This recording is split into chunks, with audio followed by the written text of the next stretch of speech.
नमस्कार दोस्तों। आज हम लोग बात करेंगे, क्या भारत में आर्थिक सुनामी आ रही है? भारत जो है वो आर्थिक बदहाली को झेल रहा है। भारत अंदर से परेशान है। भारत के लोग जो है फिर से एक बार गरीबी के मुंह में चले जाएंगे। आज हम लोग इसी पर डिस्कशन करेंगे। ये डिस्कशन इसलिए किया जा रहा है, इसलिए बोला जा रहा है क्योंकि देश के विपक्ष के नेता राहुल गांधी एक बयान जारी किए हैं और उस बयान में देश को संकट में डूबता हुआ बोल रहे हैं कि देश जो है वो संकट में चला जाएगा। आर्थिक संकट आ रही है भारत पर और मोदी की सत्ता जो है वो 1 साल में जा रही है। अब हम आप लोगों से ही क्वेश्चन करते हैं कि क्या देश में विपक्ष का रोल ऐसा होना चाहिए कि केवल तो केवल लोगों को भड़काए, देश का बदनामी करे, या फिर विपक्ष का ऐसा रोल होना चाहिए जहां सत्ता पक्ष जो है वो गलत काम कर रही है तो उसको सुधारने के लिए बोले कि ऐसा नहीं, ऐसा होना चाहिए था। जिस तरह से विपक्ष का नेता का समझिए बयान कि जिस तरह से बांग्लादेश में सत्ता परिवर्तन हुआ, शेख हसीना की सरकार चली गई, जिस तरह से नेपाल में सत्ता परिवर्तन हुआ, लोग रोड पर आए और फिर से बालेन शाह की सरकार आ गई, सत्ता पक्ष जो है वो कहाँ दूर दूर तक फेंका गया। उसी तरह से भारत में भी इन गिने चुने नेताओं ने बार बार भड़काऊ बयान देकर के जो भारत के युवा है उनको भड़काने का काम कर रही है। उनका कहना है कि भारत में भी उसी तरह से लोग सड़क पर आ जाए और मोदी सरकार जो है वो गिर जाए। ये कभी चुनाव आयोग को दोष ठहराते हैं, कभी सीबीआई को दोष ठहराते हैं, कभी ईवीएम पर पूरा ठीकरा फोड़ते हैं। ये एक्चुअल में अपने आप को समझ ही नहीं पा रहे हैं कि जो मुद्दा होना चाहिए था वो मुद्दा हम उठा ही नहीं पा रहे हैं। देश की जनता तो विपक्ष के नेता से और एक मतलब अच्छी पार्टियां से उम्मीद कर रही है कि कहीं हमको कहीं ऐसा उम्मीद की किरण मिल जाए जहां से हमारा जो जनरेशन है वो सुधर जाए, गरीबी से हम निकल जाएं, लोग जो है वो नौकरी पालें, रोजगार पालें, बेरोजगारी दूर दूर तक ना रहे भारत में। लेकिन क्या राहुल गांधी विपक्ष के रोल निभा पा रहे हैं? आप एक बार कमेंट में जरूर बताएं। आज हम लोग बात करेंगे राहुल गांधी के एक बयान पर। मेरे आकलन में मोदी जी 1 साल के भीतर प्रधानमंत्री नहीं रहेंगे। आर्थिक सुनामी आने वाली है। भारत की जो सुरक्षा व्यवस्था वैश्विक अर्थव्यवस्था के झटकों से देश को बचाती थी उसे भाजपा ने खत्म कर दिया है। ये बयान है राहुल गांधी का, विपक्ष के नेता का।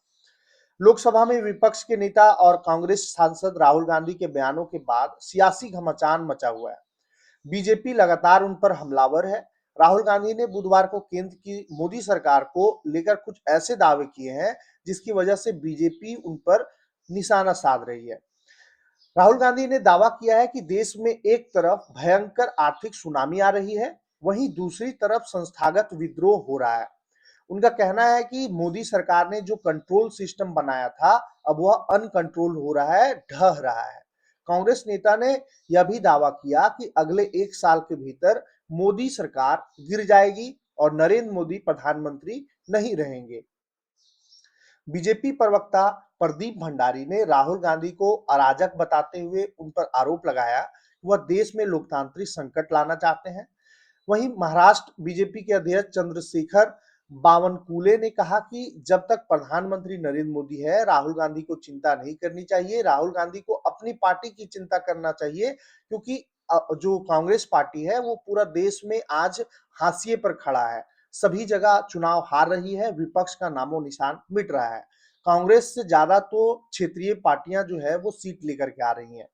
बीजेपी नेताओं के तीखे हमलों के बाद कांग्रेस नेताओं ने राहुल गांधी के बयान को बीच बचाव किया और कांग्रेस के सीनियर नेता प्रमोद तिवारी ने कहा कि प्रतिपक्ष ने सही आकलन किया है कि आर्थिक सुनामी आएगी। प्रमोद तिवारी ने कहा कि राहुल गांधी के आर्थिक मोर्चे को लेकर जो कुछ कहा है वह स्थिति देश में दिखाई दे रहा है। मतलब इनका कहना था कि देश में महंगाई बढ़ गई है।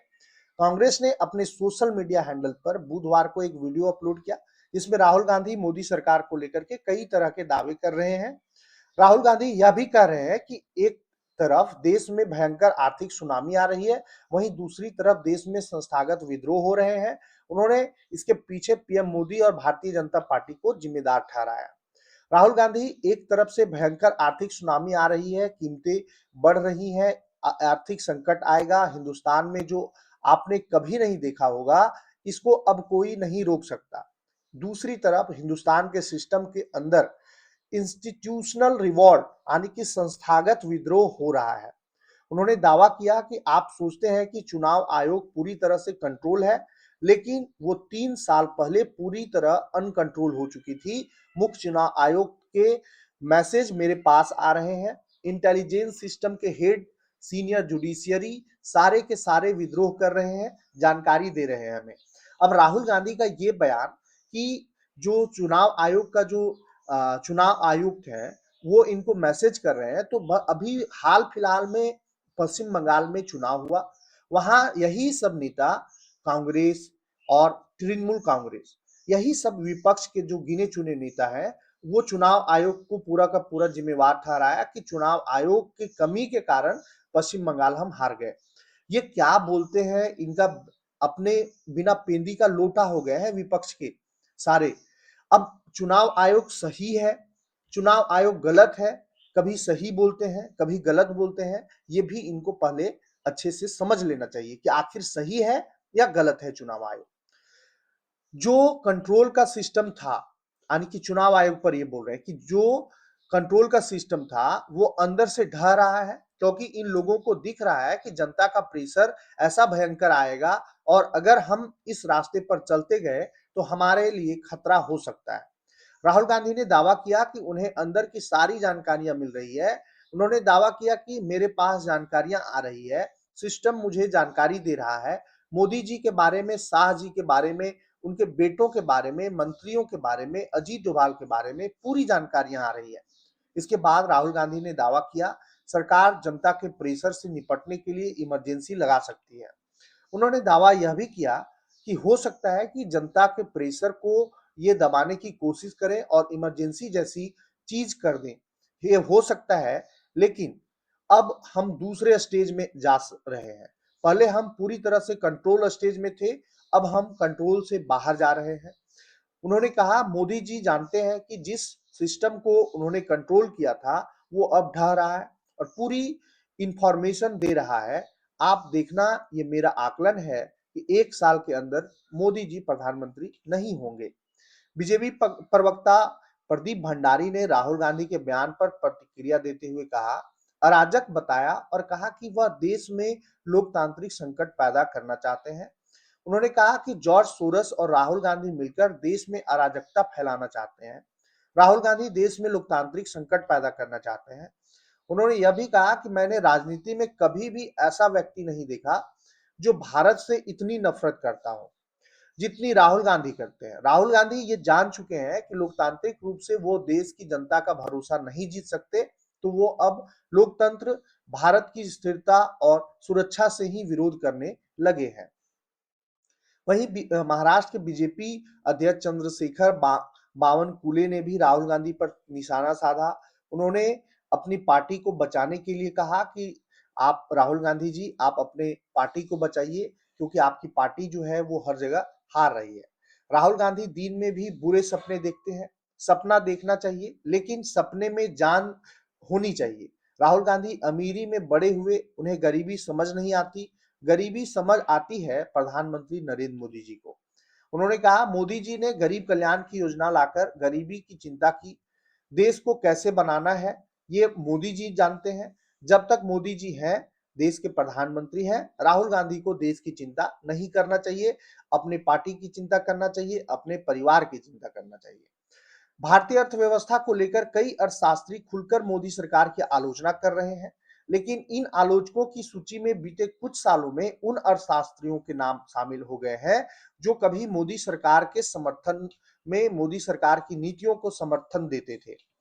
सितंबर 2017 से 2018 तक प्रधानमंत्री की आर्थिक सलाहकार परिषद के सदस्य रहे सुरजीत भल्ला की पहचान मोदी समर्थक अर्थशास्त्री के रूप में किया जाता है, लेकिन अब उनका रुख बदल रहा है और वह खुलकर मोदी सरकार की नीतियों की आलोचना कर रहे हैं। सुरजीत भल्ला ने 21 मई को प्रमुख अंग्रेजी अखबार इंडियन एक्सप्रेस में कहा, एक आर्टिकल लिखा जिसका शीर्षक था बीजेपी चुनाव जीत रही है लेकिन अर्थव्यवस्था हार रही है। इस लेख में भल्ला ने मोदी सरकार की आर्थिक नीतियों की तीखी आलोचना की है। भल्ला ने कहा, इस समय अर्थव्यवस्था को संभालने के मामले में बीजेपी का प्रदर्शन निचले स्तर पर पहुंच चुका है और इसकी कोई गारंटी नहीं कि स्थिति और खराब होगी। मोदी सरकार में 2014 से 2018 तक मुख्य आर्थिक सलाहकार रहे अरविंद सुब्रमण्यम ने 26 मई को इंडियन एक्सप्रेस में एक आर्टिकल लिखकर सरकार की नीतियों का आलोचना किया। अरविंद सुब्रमण्यन ने लिखा, आज जब रुपया लगातार गिर रहा है और भारत गंभीर आर्थिक चुनौतियों का सामना कर रहा है, आखिर जिम्मेदारी किसके हाथ में है। उन्होंने लिखा, आज का रुपया संकट केवल ईरान युद्ध और ऊर्जा आयात पर निर्भर भारत पर पड़े उसके प्रभाव का परिणाम नहीं है। यह उतना ही या उससे भी ज्यादा भारत की मध्यम अवधि की आर्थिक संभावनाओं को लेकर बढ़ते संदेह को दर्शाता है। युद्ध शुरू होने से पहले ही रुपया उभरते बाजारों वाले देशों की मुद्रा की तुलना में कमजोर हो चुका है। पूर्व प्रधानमंत्री मनमोहन सिंह के मीडिया सलाहकार रहे संजय बारू शुरुआत में नरेंद्र मोदी की तारीफ करते थे, लेकिन उनके स्वर भी बदले बदले सा नजर आ रहा है। उन्होंने 24 मई को न्यू इंडियन एक्सप्रेस में लिखा कि आज फिर से भारत उसी स्थिति में है जहां निवेशकों को भरोसा नहीं हो रहा है।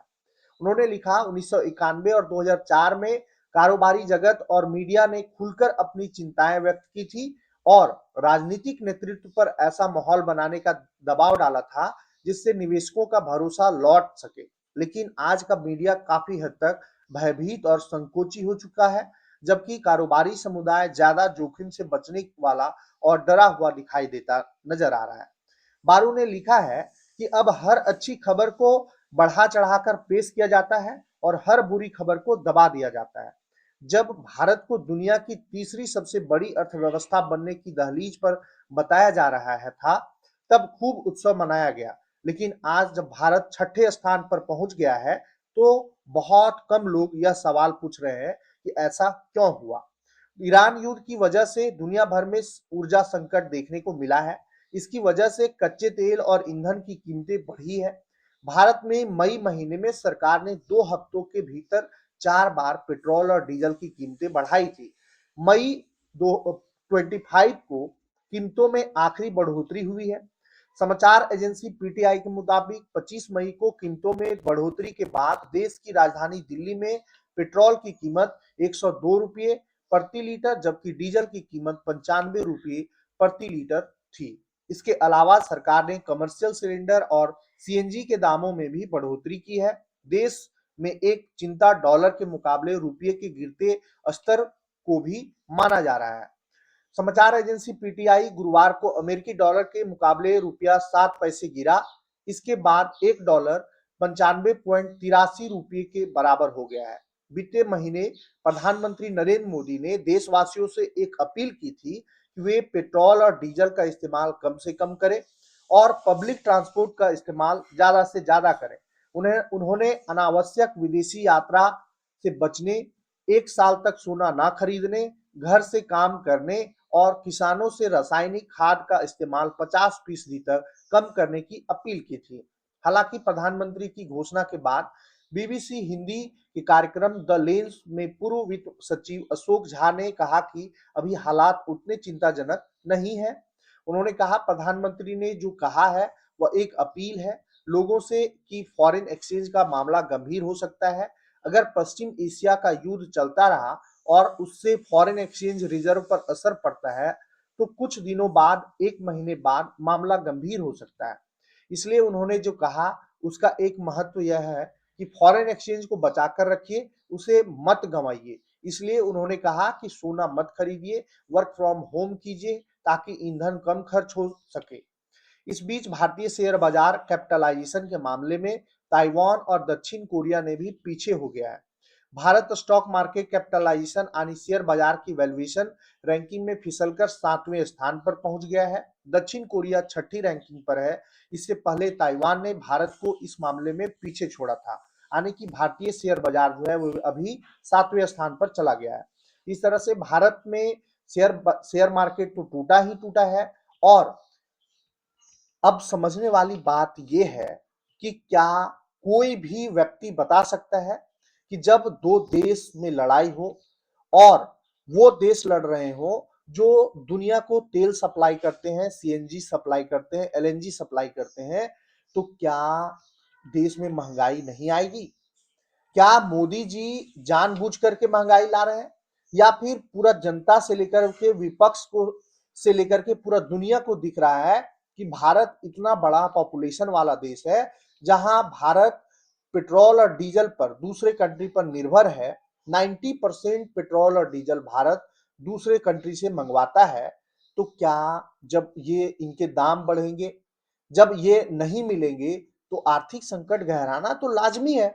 इसमें विपक्ष से लेकर के सत्ता पक्ष से लेकर के जनता तक को सभी को सपोर्ट करना चाहिए और इससे भारत कैसे उभरे और इसका अल्टरनेटिव क्या हो सकता है उस पर विचार करना चाहिए। लेकिन ये जो सत्ता सुख भोगने वाले नेता हैं, राहुल गांधी के परिवार भारत में 60 साल से ऊपर राज किया है और 60 सालों में आप पेट्रोल और डीजल का अल्टरनेटिव नहीं खोज पाए। आज विपक्ष को आप विपक्ष में बैठ करके सत्ता पक्ष को गाली देते हैं, सत्ता पक्ष की आलोचना करते हैं, लेकिन आज अगर भारत में आर्थिक सुनामी आ रही है तो इसके पीछे आप भी जिम्मेवार हैं राहुल गांधी जी, आपका परिवार भी जिम्मेदार है। आप हमेशा से सत्ता में बैठ करके मलाई खा रहे हैं, आज भी आप सांसद हैं, आज भी आप विपक्ष के नेता हैं। देश कैसे आगे बढ़ेगा एक भी सुझाव आपका नहीं रहता है। देश कैसे बर्बाद होगा, देश के युवा सड़क पर आए, देश के युवा आंदोलन करेंगे, देश के युवा लाठी खाएंगे और मलाई आप चाभिएगा। आप भड़काना चाहते हैं, आप सॉल्यूशन तक नहीं पहुंचना चाहते हैं, देश की गरीबी को दूर नहीं करना चाहते हैं, आप केवल राजनीति करते हैं। आपकी बात क्या है, चुनाव आयोग के बारे में कभी कुछ बोलते हैं, कभी कुछ बोलते हैं। आप मुद्दा सही ढूंढिए। देश में बेरोजगारी है, इसको कैसे दूर किया जाए, सत्ता पक्ष और विपक्ष बैठ करके और इस पर विचार करें और उसका सॉल्यूशन निकालें कि बेरोजगारी कैसे दूर करें। धन्यवाद।